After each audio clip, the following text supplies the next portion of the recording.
চিংড়ি মাছের মালাইকারি। নমস্কার, আজকে একটা রেসিপি শেয়ার করব তোমাদের সাথে। চিংড়ি মাছের মালাইকারি খুব সহজেই চটজলদি করা যায় সেরকম। চলো আমরা দেখি কীভাবে করা যায়। কড়াইটা গরম হয়ে গেছে, এবার আমরা সর্ষের তেল দিয়ে দেবো।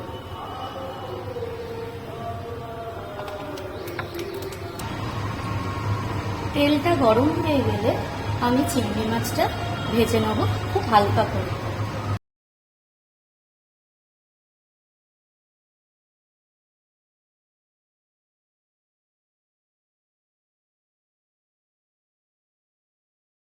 এই আবার তেল দিয়ে দেবো, নিজেদের পরিমাণ মতো তেল দেবে।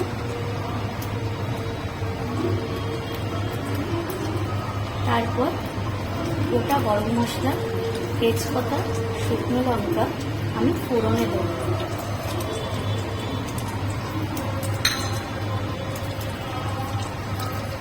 ফোড়নটা ভাজা হয়ে গেলে আমি দেব পেঁয়াজ কুচি।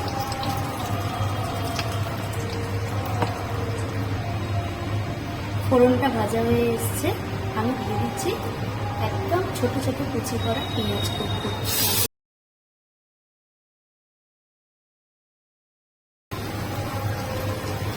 পেঁয়াজটা লাল লাল ভাজা হয়ে গেছে, এবার আমি অ্যাড করছি টমেটো কুচি।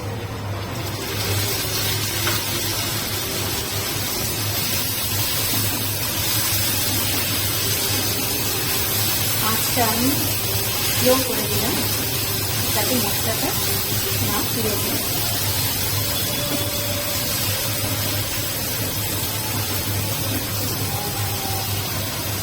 আমি সামান্য নুন দিয়ে দেবো যাতে টমেটো আর পেঁয়াজটা নরম হয়ে যায়।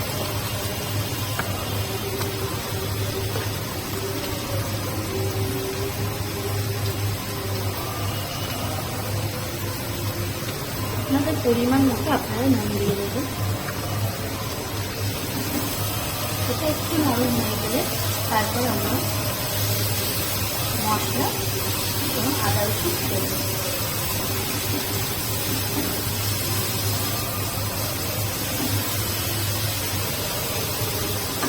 প্রায় নরম হয়ে যাচ্ছে, আমি এবার অ্যাড করবো আদা রসুন।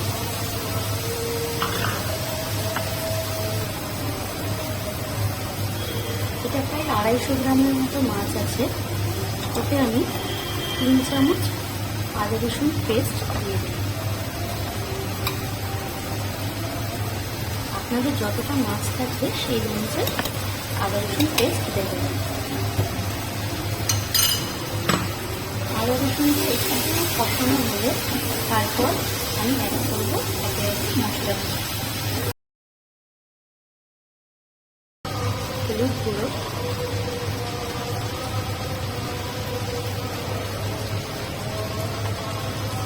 লঙ্কা গুঁড়ো। আমি লঙ্কা গুঁড়োটা কম ইউজ করছি কারণ আমার মেয়ে খুব ছোটো, সে খেতে পারে না। ধনে গুঁড়ো,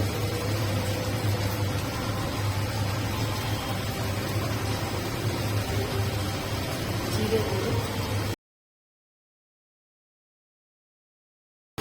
সামান্য জল দিয়ে এবার মশলাটা ভালো করে কষিয়ে নেব।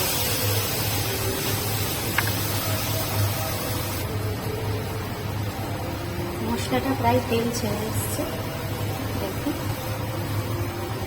এবার আমি চিংড়ি মাছটা দিয়ে নাড়াচাড়া দেব। চিংড়ি মাছের স্টকটাও আমি দিয়ে দিলাম।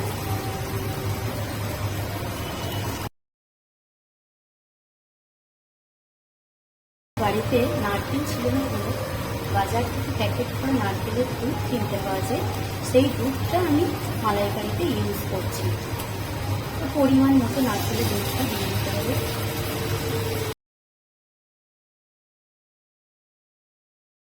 ইউজ করছি গরম জল, হালকা উষ্ণ গরম জল দিয়ে দিই।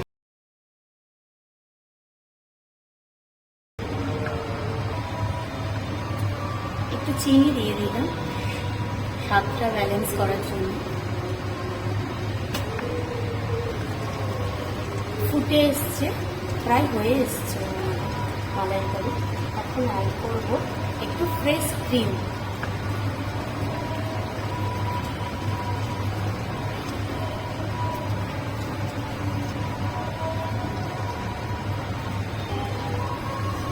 এখন অ্যাড করছি গরম মশলা, 7 চামচের মতো গরম মশলা, একটু ঘি দিয়ে দিলাম।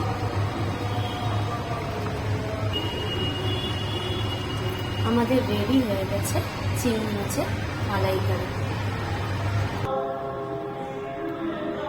আমাদের রেডি চিংড়ি মাছের মালাইকারি। এবার গরম ভাতে দারুণ লাগে।